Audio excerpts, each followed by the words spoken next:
When I was about 10 years old, my family moved into an old house far away from the city.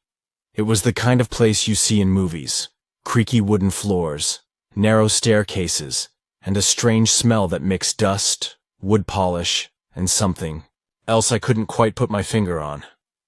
The house had been empty for a long time before we moved in. The previous owners left behind a lot of things, mostly old furniture and boxes filled with who knows what. One thing that stood out was the attic. It was small, cramped, and dark, a space that no one really wanted to go into. I was curious, though. One afternoon, I convinced myself to climb up the narrow wooden ladder and explore. The attic smelled like damp wood and musty fabric. The only light came through a small, dusty window, casting long shadows across piles of forgotten stuff. That's when I saw her. A doll sitting quietly on an old trunk in the corner. She was about a foot tall, made of porcelain with a delicate face that looked far too lifelike. Her glass eyes were deep blue, shiny, and seemed to almost glow in the dim light. She wore an old-fashioned dress that looked hand-stitched, faded, and torn at the edges. The fabric smelled strongly of mothballs mixed with dampness, a smell that stuck to my fingers when I picked her up. I don't know why, but I felt drawn to her. Maybe it was the strange quietness she seemed to hold, or the eerie feeling that she was somehow watching me. Without thinking, I carried the doll downstairs to my room and placed her on the shelf above my bed. That night, things started to change. I woke up several times, my heart pounding in the dark. At first, I told myself it was just my imagination, but the noises were too real. There were soft footsteps on the wooden floor, the creaking of the door hinge, and sometimes faint whispers that I couldn't understand. The air in my room felt heavy, like a thick fog pressing down on me. The doll's eyes haunted me.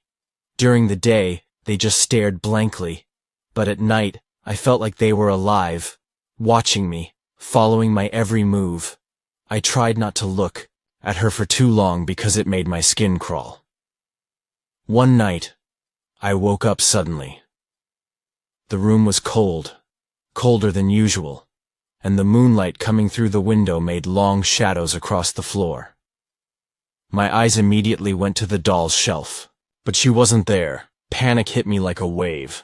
I looked around, and there she was, sitting quietly at the foot of my bed, facing me.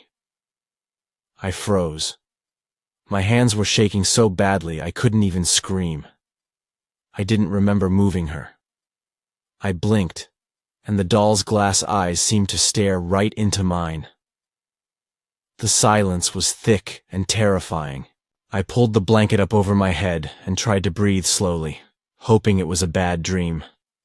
But the coldness in the room didn't go away. I told my parents the next day. I said the doll moved on its own.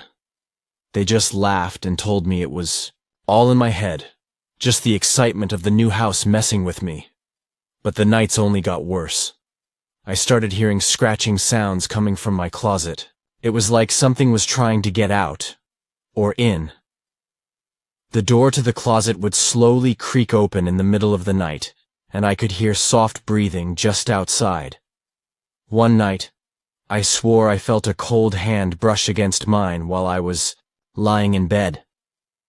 My whole body froze with fear. I stopped sleeping in my room and tried to avoid the attic altogether. But sometimes, when I walked past the attic door, I could swear I heard tiny footsteps pacing just behind it. The faint sound of whispering, almost like a child's voice, would float through the cracks. I asked my parents if we could throw the doll away, but they said no. They said it was just a toy, and I was letting my fear get the best of me. So, I had no choice but to live with it. One afternoon, I finally got the courage to carry the doll back upstairs. I left her in the corner of the attic, on the same old trunk where I found her. I hoped that would end it, but it didn't. Even now, years later, whenever I visit my childhood home, I avoid going near the attic. Sometimes, If I stand outside the door, I swear I can hear soft breathing and footsteps moving just inside. Like the doll is still waiting there, watching, and maybe waiting for me to come back. I don't know what that doll was, or if it was ever really just a doll at all. But I do know one thing. I've never felt so watched, so afraid, in my entire life. And I still feel it sometimes, even now, as if those glass eyes are following me, no matter where I go. When I started college, I moved into a small dorm room that I shared with one other person. It was nothing special. A tiny square room with 2 beds, a small desk, and a closet. The walls were bare except for a few posters, and the air smelled like cleaning spray mixed with old carpet. My roommate Jenna was nice enough, but we didn't know each other well at first. One weekend, she went home to visit her family, and I had the room to myself. I thought it would be a good chance to relax and get some studying done. On that weekend, I noticed something strange in the closet. Among the few boxes and clothes, there was a small doll sitting on the top shelf. It looked like one of those old-fashioned porcelain dolls, white face, painted red lips, glassy eyes, and curly hair. It wore a tiny dress that looked faded and dirty. I had never seen the doll before, and I was sure Jenna didn't own it because she would have told me. Curious, I pulled the doll down and looked at it closely. It felt cold and heavy in my hands. The doll's eyes looked too real, almost like they were staring right at me. I decided to leave it on my desk for the night. That first night, I slept with the desk lamp on because the room felt too dark. I could hear the usual dorm noises. Footsteps outside the door, faint talking in the hall. But something else made me uneasy. I kept hearing quiet thumps, like something small being dropped on the floor. When I checked, nothing was there. The next morning, the doll was no longer on my desk. It was sitting on my bed, right by my pillow. I didn't move it. A chill ran down my spine. I thought maybe Jenna put it there before she left, trying to scare me or play a joke. But she never mentioned the doll before. I decided to put the doll back in the closet. But that night, things got worse. I was studying late, the only light coming from my desk lamp. Suddenly I heard a soft giggle. Faint, almost like a whisper. It was so quiet, I thought I imagined it. Then I heard the sound again, right behind me. I spun around, but no one was there. The doll was sitting on the shelf, staring silently. I felt my skin crawl. A few minutes later, I heard scratching sounds coming from the closet. It was like tiny nails scraping against the wood. The sound grew louder and louder until I was shaking. With fear, I couldn't take it anymore. I grabbed the doll and threw it into the corner of the room. The noises stopped immediately. The next day, I told Jenna about it when she came back. She looked surprised but nervous.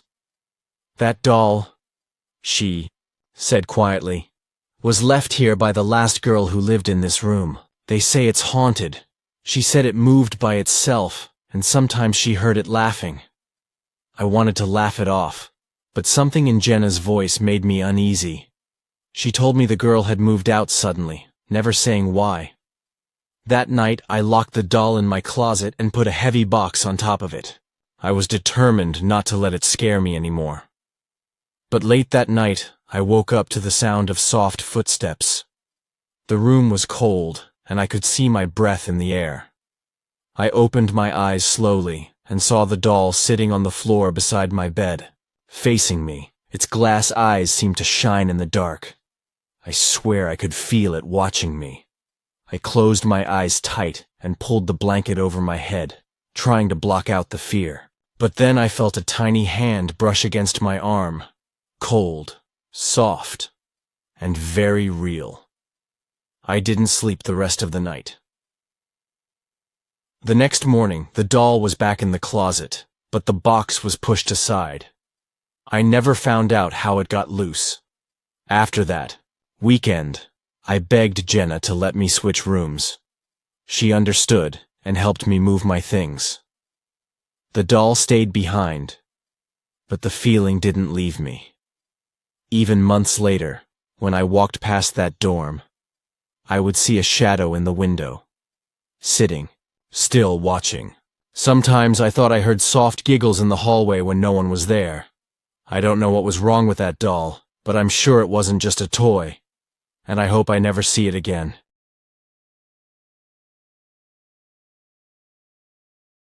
When I was 16, my family bought an old house on the edge of town, the kind of house with creaky floors, peeling wallpaper, and a basement that smelled like cold stone and damp earth. I didn't mind at first. In fact, I was curious about the basement. It was huge, with shelves full of old boxes, broken furniture, and random junk.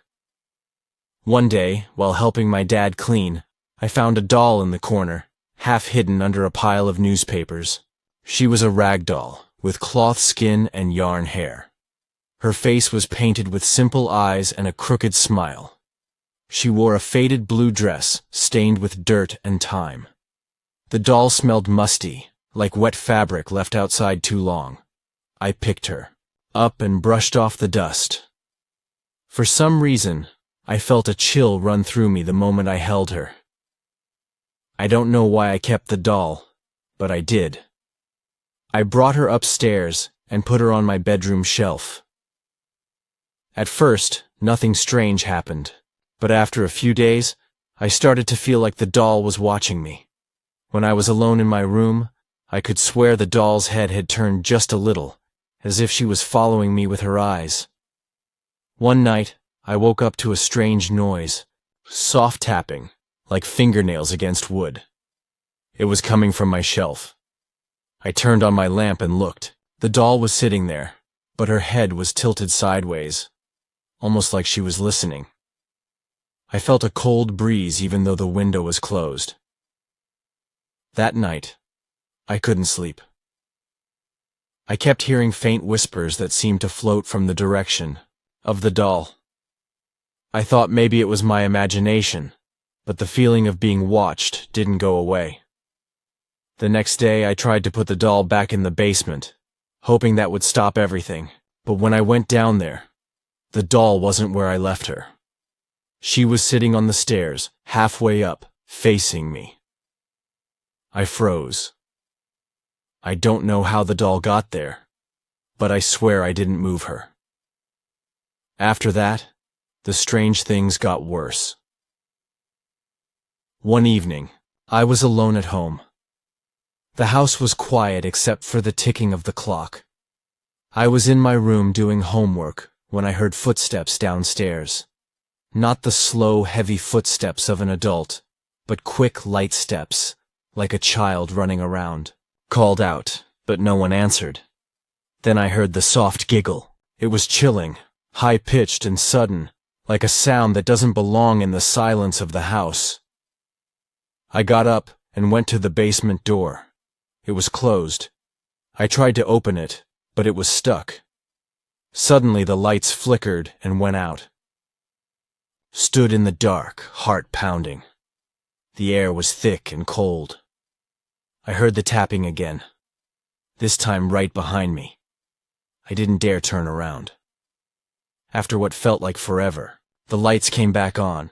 The basement door was open just a crack, and on the stairs sat the doll, staring up at me with those painted eyes. I ran out of the basement and locked the door. From that night on, I refused to go near the basement, but sometimes I could hear the faint sound of tapping and whispering from below, especially when I was alone in the house. One night, I woke up to find the doll sitting on my chest. I remember the cold fabric against my skin and the feeling of its stitched smile inches from my face. I screamed and threw it off, but it was back on the shelf the next morning, clean and innocent looking. I don't know what happened to that doll, or why it followed me upstairs, but I'm sure it wasn't just a toy. And sometimes when I close my eyes, I can still hear the tapping and the faint giggle from the basement.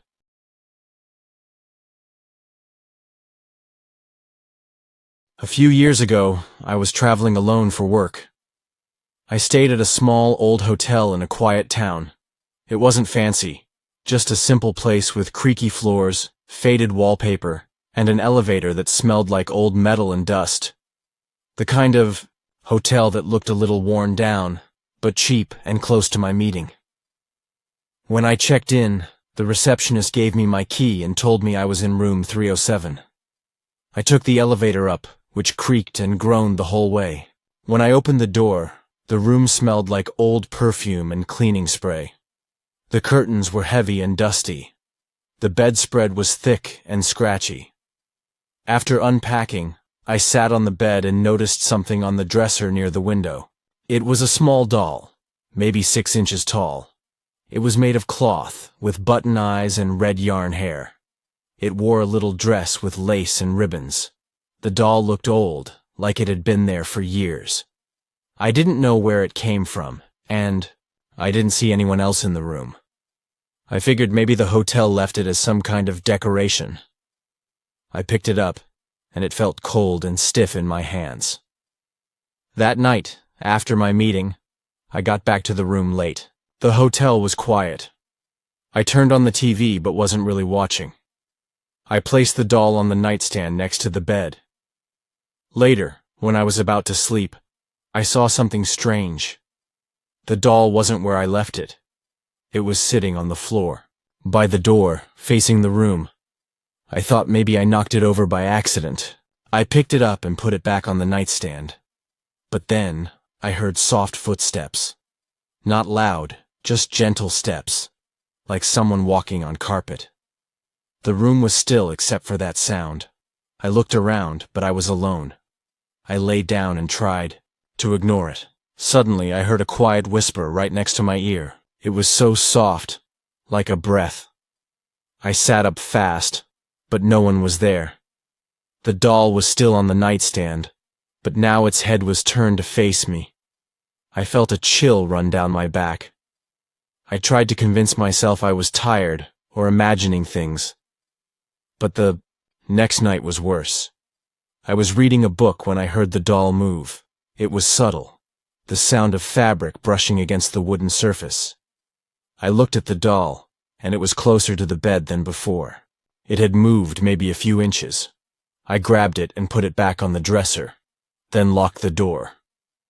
Later, when I was almost asleep, I heard the whisper again. This time, I could swear I heard words, but I couldn't understand them.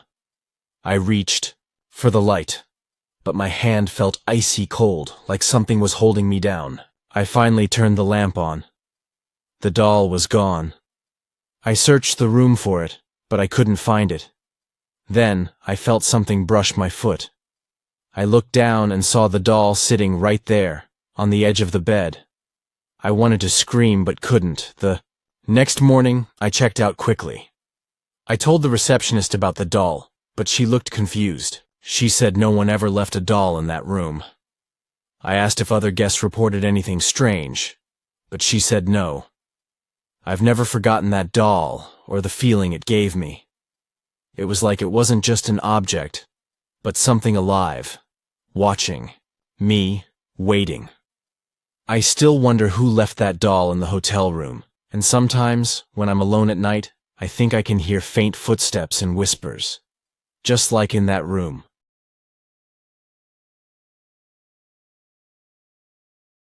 This happened 5 years ago. My younger sister, Emma, was 9 at the time. She loved dolls. Her whole room was filled with them, lined up on shelves, sitting on chairs, even tucked in tiny beds. I always found them creepy, especially at night, when their glass eyes seemed to glow in the dark. But there was one doll that was different. One evening, my mom came home from a garage sale with a small wooden box. Inside was a doll with porcelain skin, black hair, and a dark green velvet dress. She looked older than the others. Her face was more detailed. Too detailed, actually. Her eyes were a deep brown, and her lips were painted in a soft red smile. That didn't look friendly at all. It looked knowing. Emma was thrilled. She named the doll Clarabelle, and gave her the best spot on her shelf, right in the center. That's when things started to change. At first, it was small stuff. Emma said she'd wake up and the doll would be in a different position.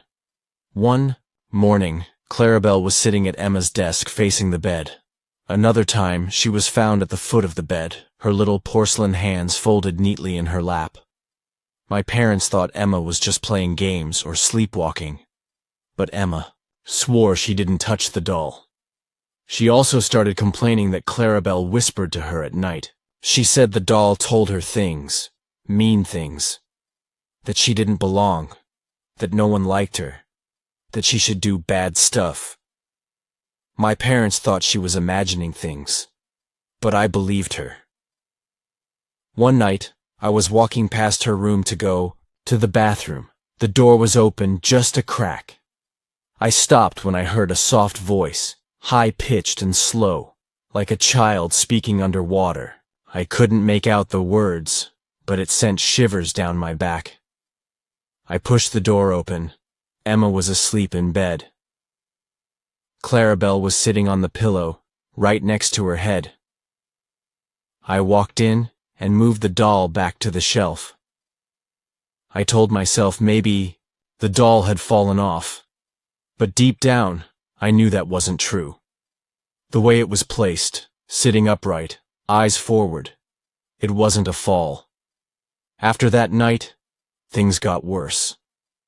Emma started waking up with scratches on her arms and legs. Not deep cuts, just thin red lines, like from tiny fingernails. She said Clarabelle did it when she didn't listen. My mom took her to the doctor. They said it was probably from her own nails, but Emma bit her nails down to nothing. One morning we found Emma crying in the hallway. She said she woke up and the doll was on her chest, staring into her face, so close she could feel its cold cheek against hers. That same night, I decided to take Clarabelle out of the room. Emma was scared, but she helped me wrap the doll in an old towel and put it in a cardboard box. We taped the box shut and placed it in the attic. Things calmed down after that. Emma stopped hearing whispers. The scratches stopped. She even started sleeping through the night. But then, the doll came back. I'll never forget the moment I saw it again. It was 2 weeks later. Emma and I were watching a movie in the living room. Our parents were out. I went to the kitchen to get snacks. When I came back, Emma was sitting frozen, on the couch, her eyes wide. Clarabelle was on the coffee table, just sitting there, like she had never been gone. Emma started screaming. I grabbed the doll and ran upstairs. The attic door was still locked. The box was gone. I didn't know what else to do, so I took the doll out to the backyard. I dug a deep hole behind the shed and buried her there. I didn't tell my parents. They wouldn't have believed me. That night, everything was quiet. Emma was finally sleeping peacefully, but I couldn't. I kept thinking about that doll. Around 2 a.m., I heard a loud thump above me, coming from the attic. Then, footsteps. Slow, soft, like someone walking barefoot on wood. I stayed in bed, frozen. The sound moved from the attic to the hallway, then stopped right outside my door. I didn't sleep that night. The next day I went to the backyard. The dirt where I buried the doll had been dug up. The hole was empty. We moved out of that house a year later. Emma hasn't had any problems since, but I still think about Clarabelle. Sometimes I wake up in the middle of the night and feel like I'm being watched. And once, just once, I thought I heard something whisper my name from under the bed.